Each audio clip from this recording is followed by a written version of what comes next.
Thousands gathered on the National Mall in Washington, D.C. on Sunday for Rededicate 250. Tried to show how, the American idea and the Catholic idea are really woven together in important ways. Denying the doctrine of the Trinity currently is classed by most Christendom as a heresy. And so, as a bishop of the Catholic Church and as a proud American, I make bold to dedicate our country once more to God. But a time is coming that denying the doctrine of the Trinity can also be seen as an act of treason against the nation. It wasn't many weeks ago, it was a few weeks ago on the National Mall in Washington, in the US. There was a formal ceremony, a rededication to God of the country for the next 250 years. There were many speakers there, and this was covered by the news. You might be aware of it or not. But a vital question we need to ask in light of these happenings: which God is really the focus of the attention of everyone? When they talk about Christianity taking center stage on the National Mall, when you see images of open public worship, thousands of people were there on the National Mall. It was a full day, a day-long prayer rally on that Sunday.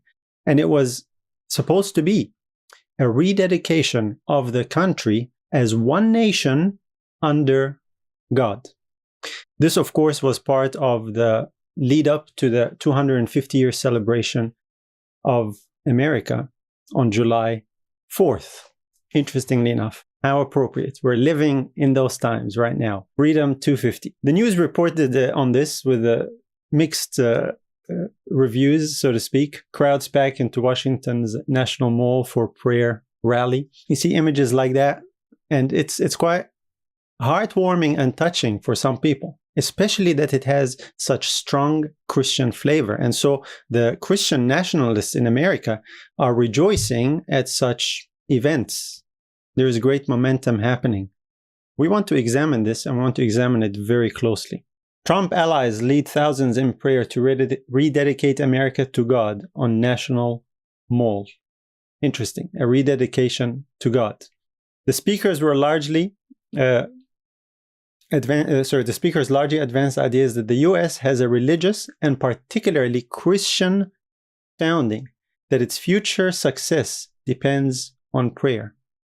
Notice the emphasis here. This is what's happening. And of course, the official White House event is a celebration of 250 years of American history. This is happening right now.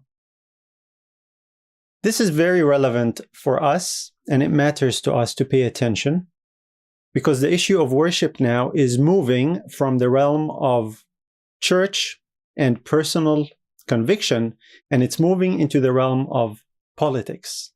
It was just a religious thing, but now it is deeply embedded in the heart of politics.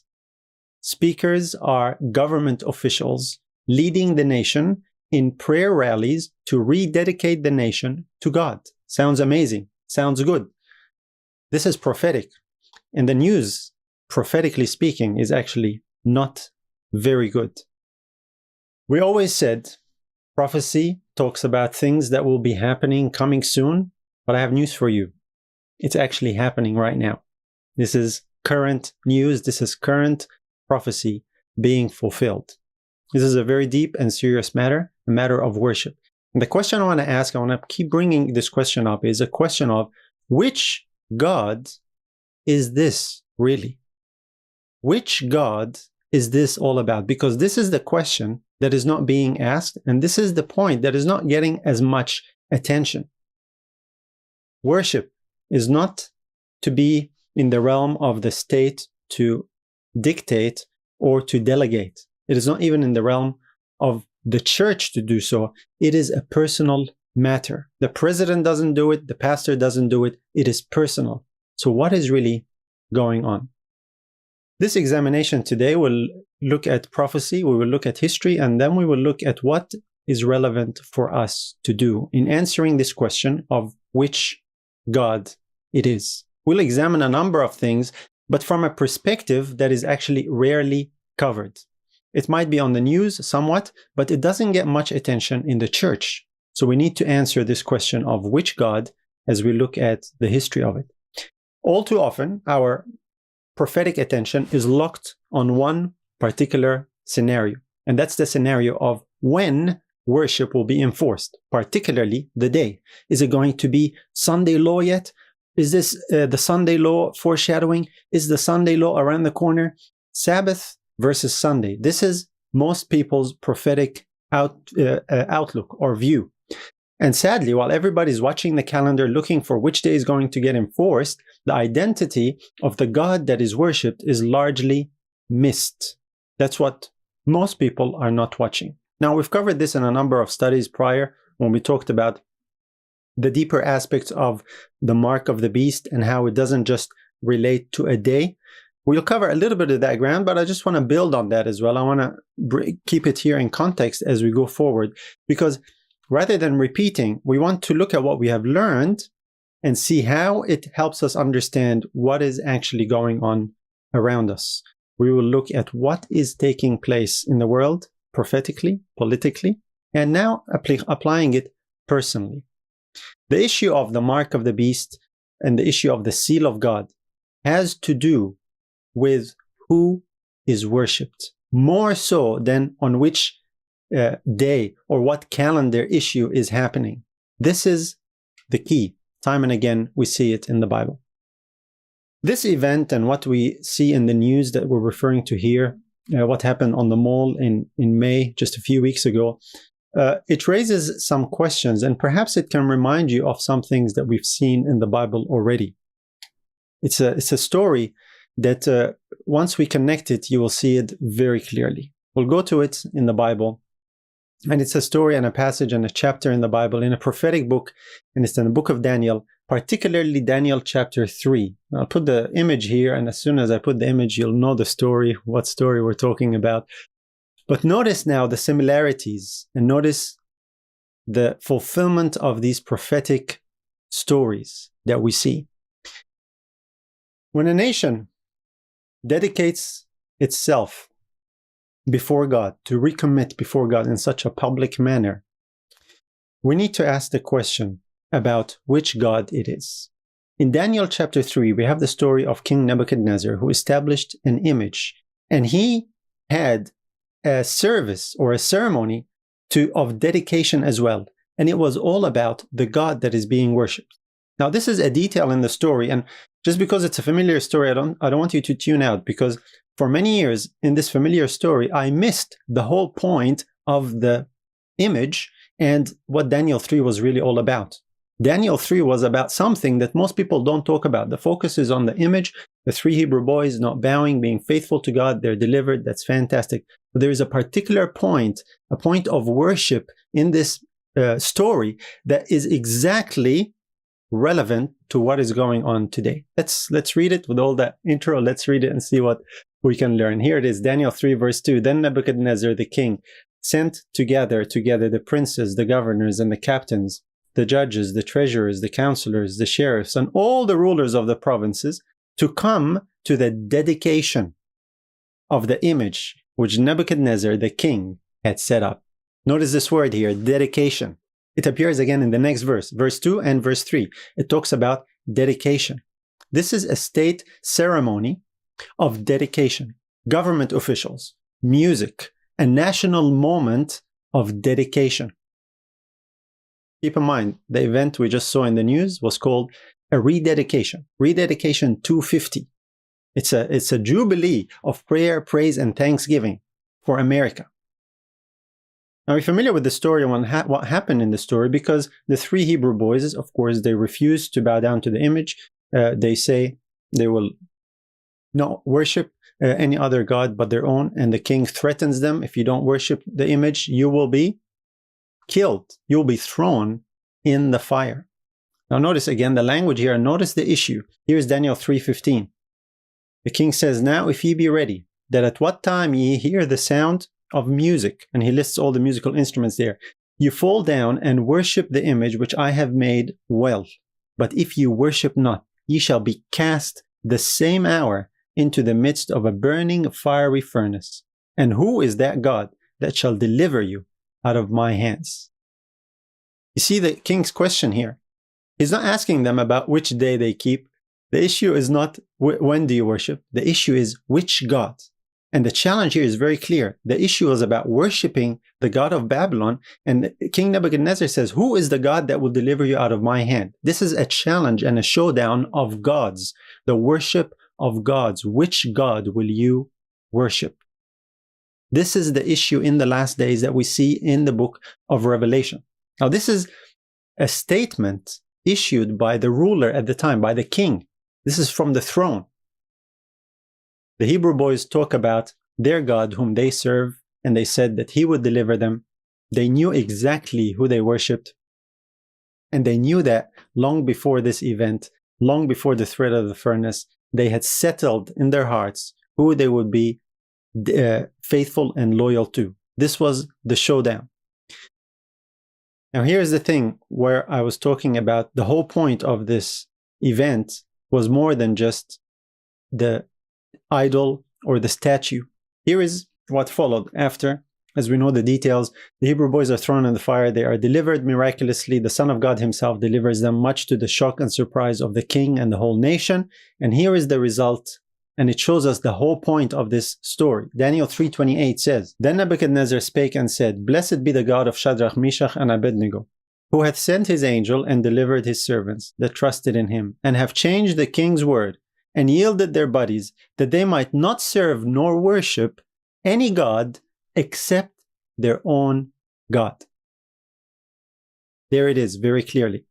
This was the summary of the whole chapter. The issue that day, the dedication and the worship around that golden statue and the image was all about the worship of the God of Babylon versus the true God. It's an issue of worship. Which God will you worship? Demonstrated by allegiance and loyalty to the nation politically that represents that God, Babylon and the gods of Babylon. To show allegiance and loyalty to that God, you bow down to the political might and worship the statue of that nation. This is what was going on. So this story is not just about the statue. This story is not just about bowing down or not to an image. This story is about the worship of the God that is promoted by the power of law and politics, or the worship of the true God. It's interesting that the king here, the pagan king, understood this question very clearly. This is the question for the last days as well. Which God will you worship? Because that story is what is happening. Now, this is a parallel. I hope you can see the parallel very clearly here in what happened with the king and what happened very recently.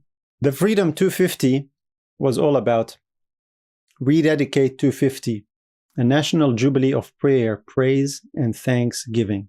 Dedication. Daniel 3, just a few weeks ago. This is a mirror image for those who can understand prophecy and can see what is happening in the world. This is not an accident. This is not a chance. This is very serious. And just like there was music and celebration in Daniel 3, so also it was a huge event with music and Christian celebration at that particular event.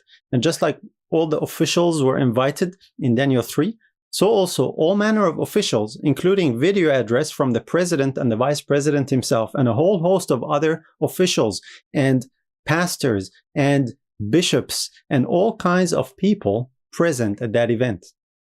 I find it interesting when you put the parallels side by side. A picture speaks 1,000 words. I will save 1,000 words and put the picture right there for you to see it. Absolutely amazing. Now, someone might say, but brother, hold on. These Hebrew boys were standing faithful against an idol, a statue of Babylon. But what's happening here nationally is prayer in a Christian context. These are Christian people praying to the Christian God. This is the true God. You're mixing things up. This is why the book of Revelation talks about a deception in the last days. A deception is something that appears to be one thing when in reality it is another. That's a deception. The scene is quite amazing. a national ceremony, dedication, sponsored by the state, by the White House. The parallels are alarming, and it's about a God that is approved, actually, by the state, interestingly enough, as we shall see. It wasn't just that, it was a Catholic bishop who stood there on that platform and formally dedicated the United States to God. The event lasted over 9 hours and saw a host of speakers rededicate the United States to God. Because we are under God, we can look to the next 250 years with confidence. The speaker there led a rededication prayer. Thousands of voices answered and said, Amen. Babylon's ceremony in Daniel 3 was honest about one thing at least. King Nebuchadnezzar clearly named his God. It was the gods of Babylon. He made a distinction between the God of the Hebrews, the true God, and his God, the gods of Babylon. He even made a challenge to the true God because he said, who is the God who will be able to deliver you from my hand if you don't bow down and worship? He brought all the political and legal might of the state to enforce an issue of worship. Now, we didn't see any of that happen in that ceremony in Washington, but you can see incredible similarities. One nation under God. Which God? This rededication to God, which God is it? Now, I know you might be thinking and considering, say, okay, interesting, brother, interesting point, but look, that was Babylon, ancient history. Governments today, they're not involved in religion. Governments today don't define God. This is not really a parallel. This is not a direct parallel. Well, before you think that way too quickly, let me just share with you a little bit of the history of what has been happening, what the Bible reveals, and how this is all leading up to a very serious and alarming deception. Because what is happening today is not new. It has been happening historically. When the state gets involved in the issue of worship and the question of which God, problems arise very quickly. And history has told that story. Sadly, it has been forgotten to a large degree. We'll review it here quickly, but I want us to note something when we look at what the Bible has to say when it comes to this issue. Babylon, in the book of Revelation, is a place where Satan is worshipped. Devil worship takes place in Babylon. We want to speak plainly because it's very plainly spelled out. Here it is, Revelation 18 verse 2. And he cried mightily with a strong voice, saying, Babylon the great is fallen, and is become the habitation of devils, and the hold of every foul spirit, and a cage of every unclean and hateful bird. Brothers and sisters, Babylon is a habitation of devils. Get this. It is Satan who makes laws to force worship on pain of death. And we see that in the book of Revelation. We'll get to that a little later. Satan is behind these efforts. That is not a coincidence. Babylon in Daniel chapter 3, it happened in Babylon. Babylon is mentioned in Revelation. Satan is behind the scenes. The issue is worship enforced through legal, political laws and regulations. The issue in the last days is over worship. This year is a celebration of 250 years of freedom in America. And it started with a dedication. Which God? Which God is becoming more prominent in politics in the last days? Watch the news. Watch prophecy. Put things together and it will make perfect sense. The tragedy is, the sense that it makes is alarming, meaning it's not good news. We know this because the Bible told us this. Moses, all the way in Deuteronomy, sang about it in Deuteronomy 32:17. They sacrificed unto devils, not to God, to gods whom they knew not, to new gods that came newly up, whom your fathers feared not. New gods that the fathers did not know or fear. A departure from the truth of the Bible and adopting new gods ends up being the worship of devils. Satan is behind this effort. And the book of Revelation makes it clear that in the last days, it's going to be a global push for a worship of a strange God, not the true God. This power is known as Babylon. Prophecy made it clear that this power will work not just in the spiritual realm, but also in the legal and political realm. In order to understand the import of this, we must examine history a little bit rather than just making claims, because we see a trend happening historically, and we will quickly run through it. And this will bring us up to date to what's happening now, and it will help us understand and appreciate what is happening now. And hopefully, I hope and pray that the impact of it will hit you hard, like it hits me hard. Because prophecy, brothers and sisters, is not just fulfilling in front of our eyes and we stand by as observers of it, like it's some kind of theater or some kind of movie. No, we are players. We are part of that fulfillment based on which decision and which side we stand on. Just like the 3 Hebrew boys, they were not observers of the events of the day. They were part of it. It is now our turn. And which part will we play? The answer to that is determined by answering the question, which God? We go to history. Here's a quick historical review. In AD 380, the Edict of Thessalonica. You might be familiar with this, you might not be familiar with it, but here's what the Edict of Thessalonica stated. We shall believe in the single deity of the Father, the Son, and the Holy Spirit under the concept of equal majesty and of the Holy Trinity. This was an imperial statute. It was a law. It was legal. This was the definition of what a Catholic Christian was to be. A Catholic Christian is someone who obeyed this and followed this law. Others, well, what about them? It goes on. The rest, however, whom we adjudge demented and insane, shall sustain the infamy of heretical dogmas. Their meeting places shall not receive the name of churches, and they shall be smitten, first by divine vengeance, and secondly, by the retribution of our own initiative. Denying the Trinity was illegal.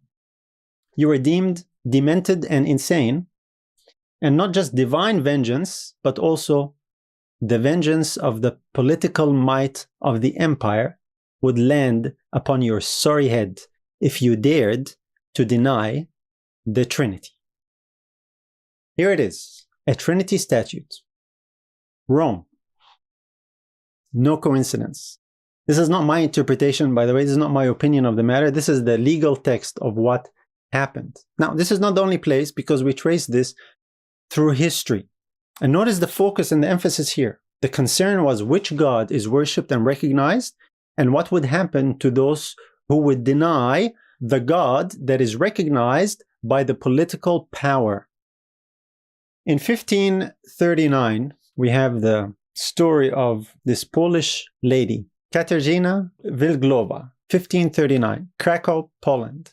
This widow was about 80 years old. She was in prison, taken out, and she was burned at the stake because the bishop and the court condemned her for rejecting the Trinity doctrine. Now, it's important to note that she was denying that Jesus is the Son of God. She was denying biblical truth. But because of the law, they used the law to condemn her to death, and she was burned at the stake. Her confession was not our confession. I'm not saying she agreed with us or we agree with her. She went further than Scripture does. But the point is this. There was a law.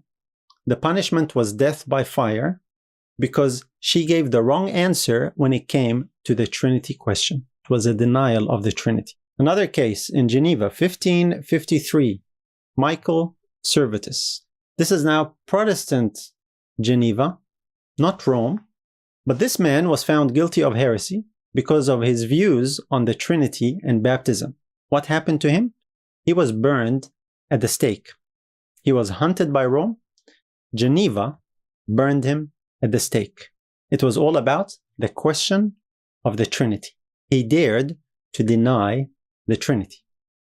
Now, when I look at the examples of people who deny the Trinity and what happens to them or what threats are against them, I'm not trying to imply that every person who denied the Trinity is believing the truth or understanding the truth, but it just shows us that when the state adopts a God and defines it and starts to implement punishments, it's very clear what happens.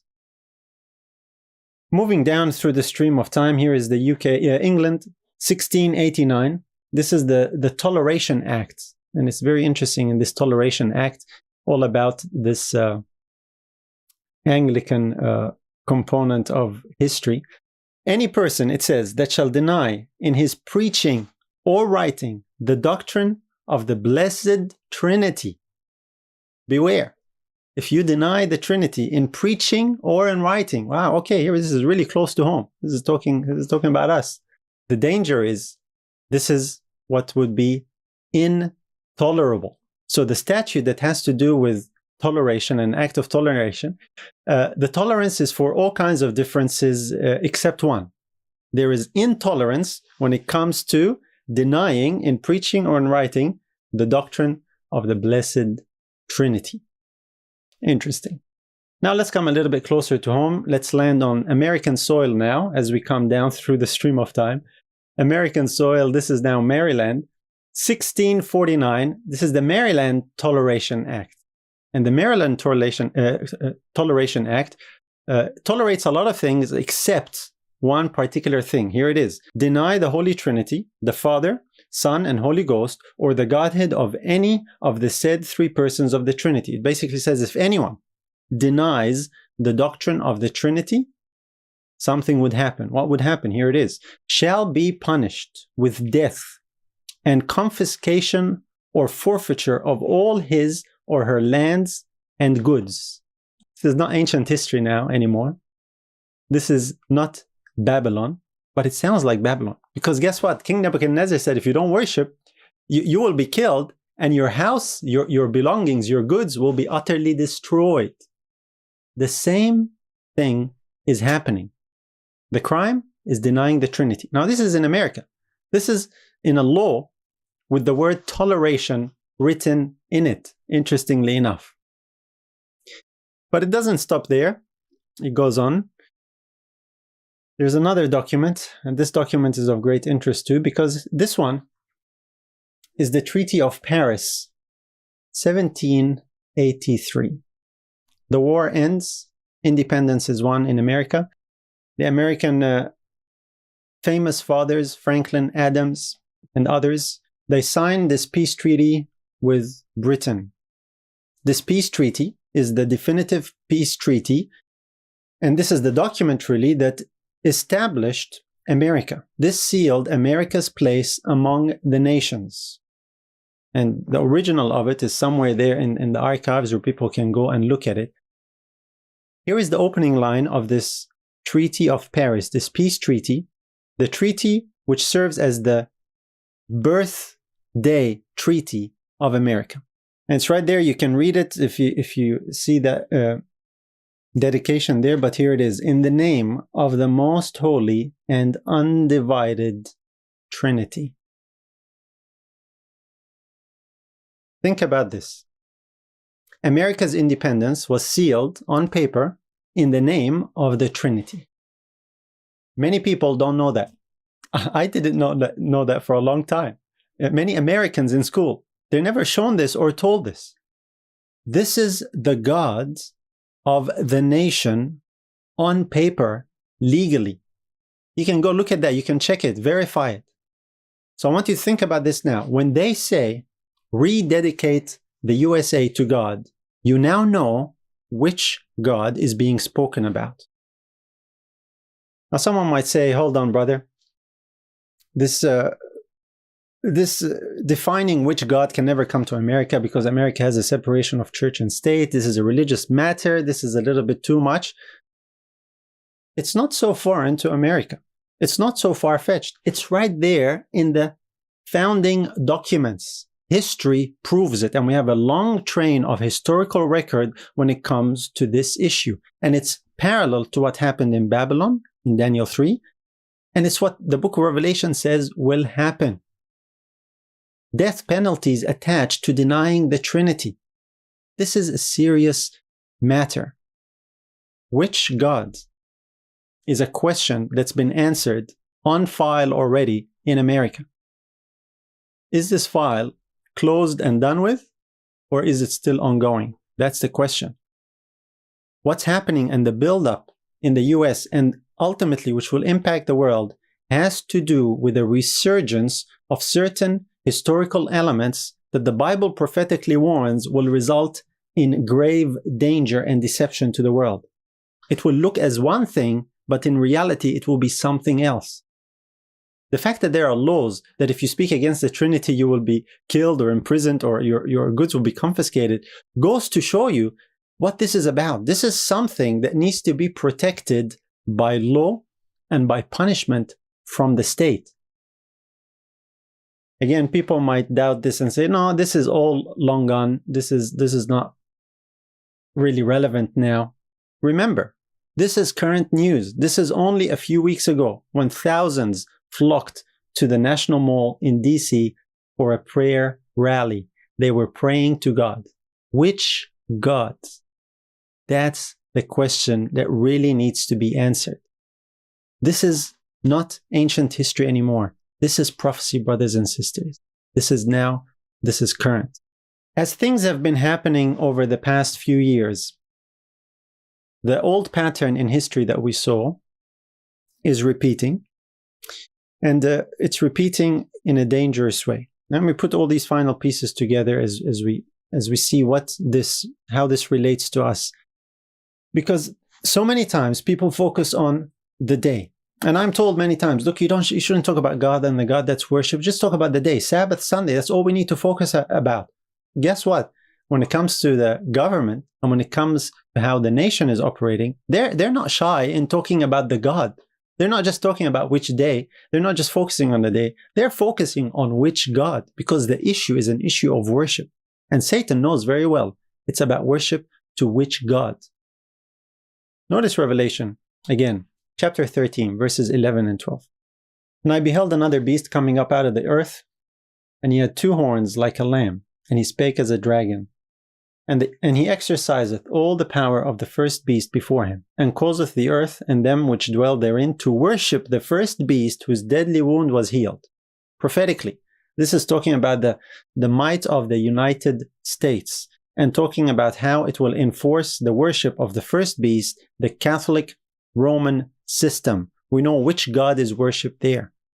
Prophecy said this, and when it says here, he causeth, that means it's a compulsion. There's compelling, there is enforcing, there is legal might behind this.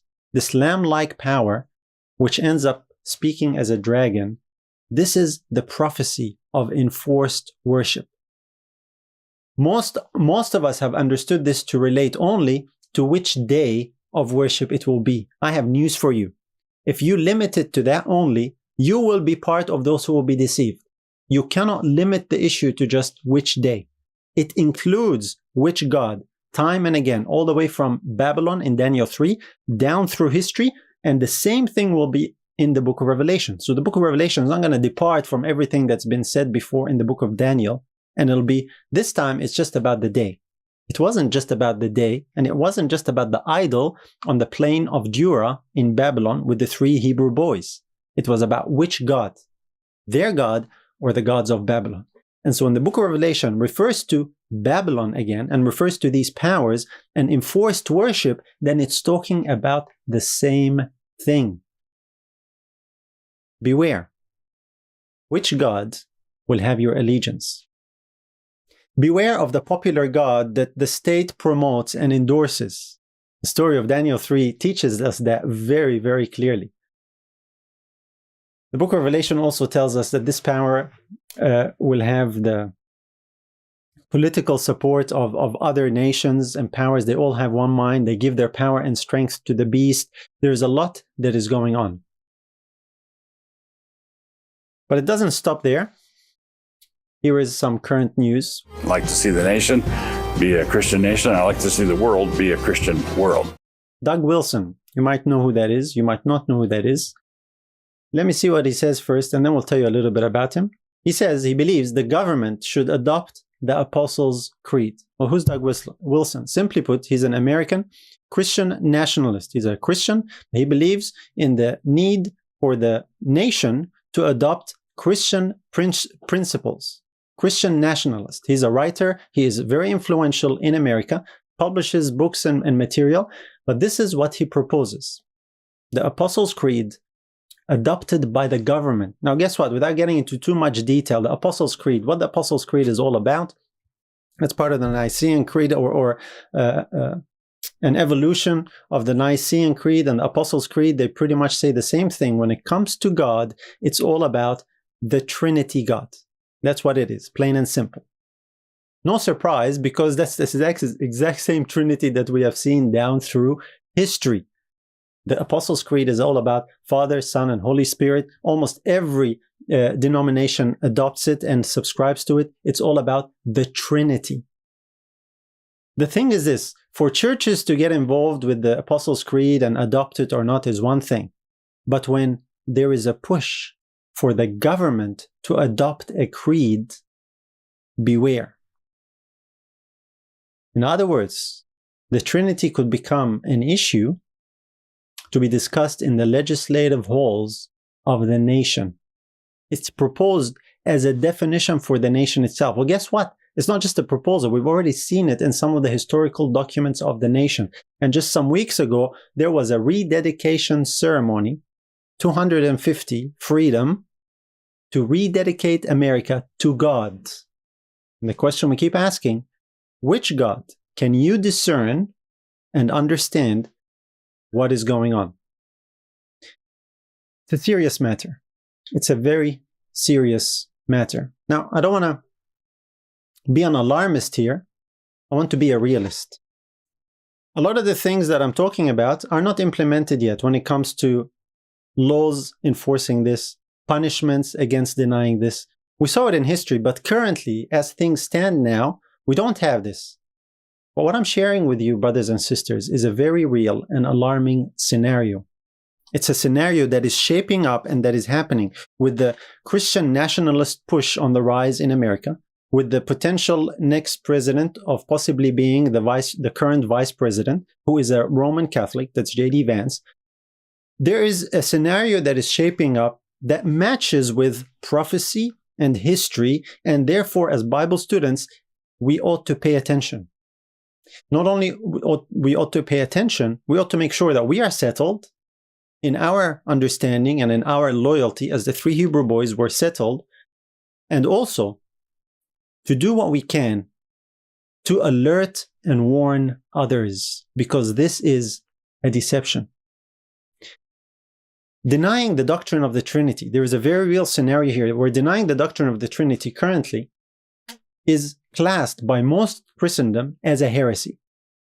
But a time is coming, and we can see it here when the political element is brought in, that denying the doctrine of the Trinity can also be seen as an act of treason against the nation. A very likely scenario. And so the mark of the beast, then, brothers and sisters, is not just about a day.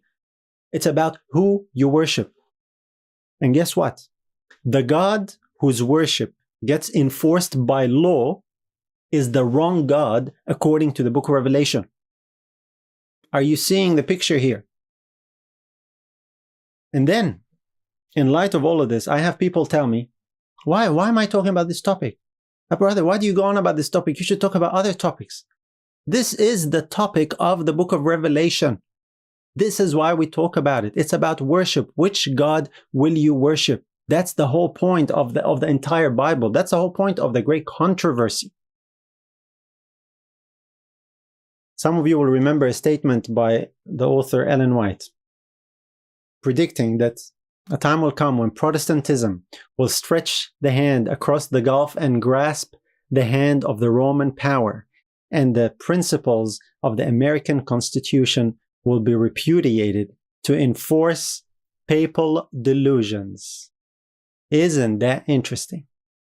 So it wasn't a coincidence that it was a bishop, a Roman Catholic bishop, leading the prayer of rededication of America for the next 250 years. Prophecy is happening.